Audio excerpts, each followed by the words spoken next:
Pizza Hut employee spots message in customer's order that has her calling for backup.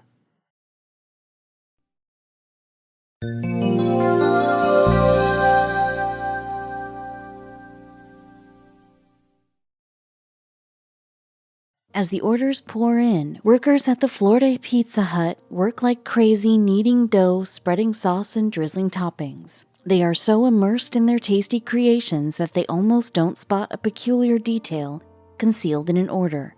But when it catches their eyes, it sends them scrambling to call the authorities. The pizza makers first saw a pretty average request appear in the system, one large pepperoni pizza with garlic sauce for dunking. As they began to work on the order, they checked for special requests and stopped dead in their tracks. Was this a bad prank? It couldn't be.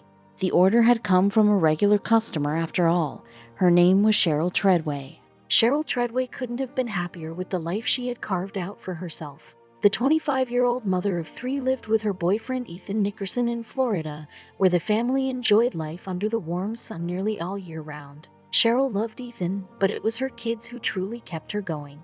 Any parent would be proud to raise 3 beautiful sons like these. They were well-behaved and absolutely adored Cheryl.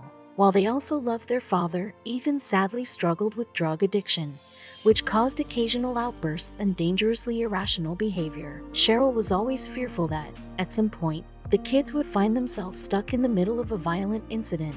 And sure enough, that's what happened. Cheryl knew Ethan loved his children more than anything, but he was in the throes of a serious drug problem, and the substances completely took his ability to process reality in a calm and rational way. One spring afternoon, Cheryl and Ethan got into a particularly heated argument while he was under the influence. Thankfully, the heated incident began while the children were at school. As the argument grew more intense, Ethan snatched Cheryl's phone out of her hand. His eyes were filled with inebriated rage, and Cheryl feared for her safety. Then, he grabbed a knife from the kitchen. Cheryl now knew the situation was life-threatening, and she needed to find a way out. Cheryl felt relief that her children weren't there to see their father brandishing a knife at their mom. But the school day was ending and she was going to have to pick them up soon. Ethan knew full well that if he let her take the drive alone, she might seek help or run, so he hopped right in the car with her. What followed was the most uncomfortable trip of Cheryl's life. She stared out at the road in a daze while Ethan sat next to her, glaring violently at her face. She wanted to cry out to passing cars, but she knew Ethan was ready to lash out at a moment's notice. The couple arrived to the school, picked up the kids, and returned home. The kids had no idea what was unfolding, but Cheryl soon started plotting their escape. First, she worked with what she knew. Her kids were hungry after a full day at school. Cheryl saw this as her opportunity to reach out to someone outside of the home. And there was one place in particular she knew the kids loved. Like most children, her kids loved pizza. They were regular customers at Pizza Hut, so Ethan didn't find it odd when Cheryl suggested they order their usual meal. Ethan, however, kept a close watch on Cheryl as she ordered the food, ensuring she didn't pull a fast one and call somebody for help. As Cheryl finished their order, the kids were still completely oblivious to the tension in the house, but she knew that Ethan could change that at any moment. The mother anxiously waited for the restaurant to receive her order and send a delivery driver to the house. Their local Pizza Hut was one of the busiest restaurants in town, but Cheryl was a regular, so the workers recognized her name. They knew to put extra care into ensuring her pizza was perfect. But then, they came to a sudden halt when they noticed something alarming on the order ticket.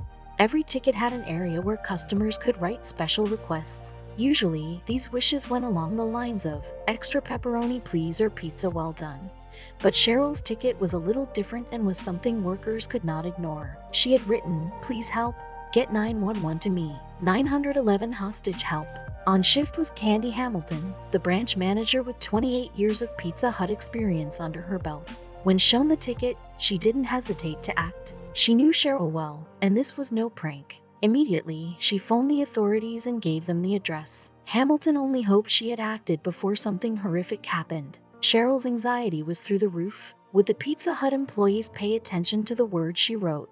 Would they think it was a prank? It seemed like a lifetime passed as she and Ethan sat in silence. Suddenly, a horde of police vehicles pulled up out front. Ethan hadn't spotted them yet, and Cheryl knew once he did, he might physically hurt any one of them. The police, having no idea what kind of situation they were walking into, couldn't just barge into the home. But They knew there was the possibility of kids involved based on what the Pizza Hut manager told them about the family, so their tactics required extreme precision. Suddenly, Cheryl burst out of the home in a frenzy. Cheryl flung open the front door of her home and sprinted towards the police cruisers with her youngest child in her arms. In her frenetic state, she figured the youngest of her sons was the most helpless. Since she could only take one with her, she grabbed him and fled to the officers. The first officer Cheryl reached was Lt. Ludden, and he immediately knew by her demeanor that the situation the unit was about to enter was dire. He did his best to calm the mother and ask for details. Once he learned there were still 2 children inside along with an armed man on drugs, he took immediate action. There was absolutely no time to spare. Fortunately, Lt. Ludden had been in similar situations many times throughout his career. He knew exactly how to deal with circumstances that required de-escalating in order to avoid a potentially lethal outcome. Cheryl stood by with a horrified look on her face as police spoke with Ethan. Then, 20 minutes later, a miracle happened. Ethan not only put down the knife he was swinging around recklessly, but he actually walked out to the police units and gave himself up. It was the best possible outcome for everyone involved. Cheryl and her kids, although quite shaken by everything, were finally safe. The incredible series of events was soon picked up by the news. Ethan's face was quickly plastered all over the news, and Candy Hamilton of Pizza Hut was recognized for her quick thinking. In food service, things only stay calm for so long. However, at a neighboring fast food chain, a similar emergency turned everyone's attention to a different issue. This time, a Chick-fil-A employee heard a strange cry through the drive-thru window and was forced to intervene. Chick-fil-A is known for great service. It's frequently hailed as one of the most polite chains in the country. And while manager Logan Simmons was well versed in the company's customer service practices, nothing could have prepared him for his next interaction with a mother and her child. Logan was standing in the kitchen preparing for the dinner rush when a car pulled up to the drive-thru window. Something was different about these customers, though. This car wasn't full of hungry customers demanding some fresh chicken sandwiches. Logan could see a woman driving the car and a small child fidgeting in the back. The pair seemed to be communicating with each other, but the conversation seemed very frantic. Something strange was going on. See, even with limited context, the employees could tell the child wasn't asking for soda or pleading for a kid's meal complete with a toy. Whatever he wanted, his mother wasn't quite sure how to handle it. In the middle of this interaction, she pulled up to the drive-thru window to speak to the employees. That's why her situation became clear. Instead of wanting a soda or chicken, she and her son needed help. And quickly, somehow, the boy had gotten tangled in his seatbelt and was struggling to breathe. Even worse, like a desperate animal, his frantic attempts to free himself were actually tightening the belt around his neck. The panicked woman was hoping that someone in the restaurant would be able to save her child, but the workers were stunned. Saving the little boy was a little different to frying chicken and serving drinks. Logan was shocked as he saw this all unfolding. "You could see struggling and it getting tighter and tighter," Logan said. He was turning red and losing pigmentation in his face. The manager knew that whoever they were, someone had to act quickly. There was an issue, however, location. Logan was in the kitchen with the rest of his team, while the boy was struggling in a car outside the restaurant. If Logan ran out the front door, it would be too late. So, Logan sprung into action. Literally, he took a step back to brace himself and then climbed through the drive-thru window. It was a tight squeeze, but afterward, he was standing in front of the car. Chick-fil-A employees frequently go above and beyond, but asking Logan to save a life was bigger than anything taught in the employee handbook. Still, the child was struggling, so in a moment of desperation, Logan asked the woman for permission to do something crazy. Logan quickly grabbed for his trusty pocket knife. He hacked and sawed at the belt, but it proved sturdy. It was tough to cut through. He kept at it, cutting for seconds that surely felt like hours. I cut it down and he lay back in the seat, and I was immediately like, "Hey, are you okay?" Logan told the Gainesville Times. He was crying then, and I knew he was breathing perfectly fine if he could cry. Phew, Logan's quick thinking didn't go unnoticed. "I'm amazed he didn't panic," his mother, Terry, explained.